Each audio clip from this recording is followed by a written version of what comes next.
The journey towards physical fitness is an arduous one. How do you stay a health-minded individual in this day and age? There are so many obstacles laid out on the path in front of you, so many missteps and deadfalls, it almost seems like an impossibility, that the goal is out of reach, that it's simply unattainable. Going to the gym, well, that's out of the question. That's where all those alt-right neo-Nazis gather. And you don't want to get arrested by the police, do you? As I'm sure we're all well aware, weightlifting is the gateway to lynching black people. And suggesting that somebody eats properly, that they exercise self-control and put down the sugary sweet snacks, well, that's just wrong. It wouldn't be very progressive of me to go against the notion of health at any size and tell you to put the Twinkies down, fat tits. So if you can't exercise and you can't enforce portion control, how exactly do we go on our journey towards being a fit individual? Well, it begins by looking at this outdated, archaic caveman concept. Now, I'm sure if you're an old-timer, you probably remember this myth being taught in the classroom to you and many millions of other Americans. For many years, people were taught if they wanted to be healthy, they needed to adhere to this lie, this blatant propaganda. But what if I told you there was another way forward? There was a different way of doing things. And it starts right here, by throwing out the preconceived notion of what a food pyramid should be, and replacing it with something far, far different.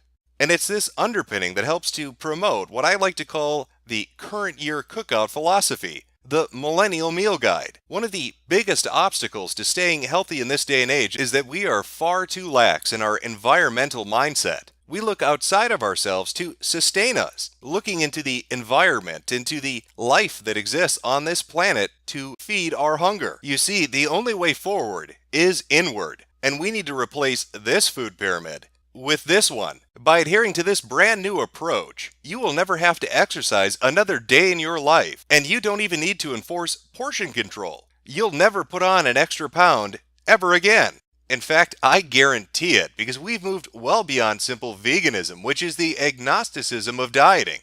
It is the fence-sitter's approach to a proper lifestyle. This new philosophical approach is all-encompassing. It's holistic because it uses all of you. So join me on this culinary crusade as we journey along and take a look at the different delicious, delectable, delightful treats that await us. Now, I know you wacky kids, you love your sexual liberation, and I'm sure quite a few of you have gone muff diving before.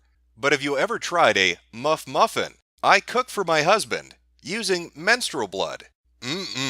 My mouth is watering. And what secret ingredients go into the preparation of such a special dish for your special loved one? She knows it's wrong, but also knows it's not poisonous. While she admitted that she knew that cooking for her husband using her period blood without him knowing was wrong, she doesn't think it's poisonous. She was adamant that if cooking with her period blood was the way she could keep her marriage intact, she's okay with continuing to do it. If that's what it takes to keep my marriage intact, I have no regrets. I am a very emotional being.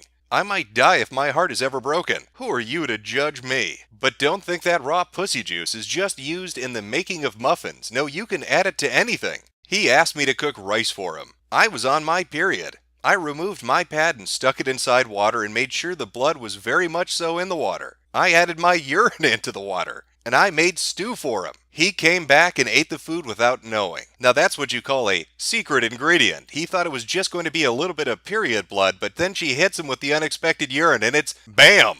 Spice City. And that BAM, that's a secret little nod to the fans of the Food Network. You know, the Food Network, the #1 source for healthy eating in America. The only TV station that has all the hot strats and pro tips you need to keep your weight under 700 pounds. Now, after eating all that delicious pussy blood muffins and pussy blood and pea rice, you're going to want to wash it down with a little something. So how about a nice tall glass of cum? Getting wasted on cum cocktails, our new crazy intern Gabe got a bunch of her girlfriends and guy friends together to drink semen cocktails. Here's how it went. Nothing says party time like dropping a load into a shot glass and then mixing in a little bit of tequila. I know when I go to a bar, I don't just want vodka on the rocks. I want those rocks to get off.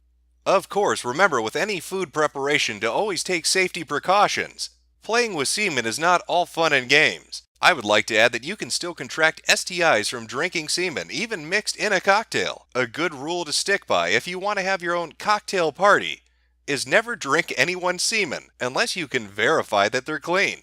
Also, don't jizz in your friends' drinks without them knowing. That should be reserved for consenting consumers only. Please enjoy responsibly. But maybe hard alcohol's not your thing. Maybe you're looking for something a little more cool and relaxing, with less of a edge to it, something that won't upset your stomach. Well, how about a strawberry surprise milkshake? You betcha there's a surprise in this milkshake, if you dare use your own milk for a shake. We suggest chilling it in advance. Mix 1 cup breast milk, 8 ounces frozen strawberries, 3 ounces orange juice concentrate, 1 cut up frozen banana, and 1 cut up pineapple chunks in a blender until smooth. Serve, sip, and see what it's like to drink human milk. You can also check out this video recipe for Rosie's breast milk smoothie. Now, if you're like me, you want something a little more substantial. I mean, you've had your muffins, and you've had that delicious stew and rice, but you want a little meat in your diet. Something with a little bit of kick to it. And what better than bacon? Vagina bacon. Well, Reddit, I've done the unthinkable. Hopefully this won't get buried under these great comments. After so much wonderful feedback, I decided to go through with SLunatic15's unintentional suggestion and fry my vaginal bacon. Before anyone asks, I decided not to take a bite. I did smell it, however, and it smelled fucking delicious. So I was pretty tempted, you know. Then I remembered, it came from my cunt. And this amazing recipe comes to us from a thread about a woman who was menstruating and had a little piece of her slip out and was curious just what it was and what to do with it. Do you think if you fried it up that it would taste like bacon? I imagine the meat is pretty lean. It wouldn't be all that tasty without some fatty tissue to accompany it. Cooter bacon, part of a lean diet. Or cooter bacon, made from her pleasure. Now, sadly, we live in bigoted times, and I would love to show you what this delicious dish looks like. But there is no way Google's gonna let me, is there? There's no way in hell I'm gonna be able to show you what this is without this video being pulled down immediately. So I'm gonna leave a link in the description that will take you to the original Reddit post. And I would highly suggest taking a look when you got a little bit of time. Maybe have the whole family gather around the computer because I think you're all going to be really impressed with what this bacon looks like. I can smell it sizzling just looking right now. But my God, you know, that bacon really is filling, and I need something else to drink to wash it down. It's so meaty. It's so meaty and zesty. I need something to cleanse my palate. Imagine the essence of a woman in 1 bottle of beer. Beer with the flavor of champagne. Have you ever wondered what it would be like if you could bottle pussy and then drink it at your leisure? Well, luckily, Wyszaka Man from Poland thought the exact same thing. Now, this isn't a recipe that you can prepare at home. You'd have to specialty order it. Sadly, the Indiegogo didn't really work out. But they take a bacterial sample from your lady lover and then ferment it into a delicious beer. Now, a fair word of warning, you're going to want to make sure your lady is clean down there, because if she's a little too yeasty, you're going to end up with a loaf of bread rather than a bottle of beer. By this point, you're probably pretty full up. You've had a lot to eat today and you need to take a bowel movement.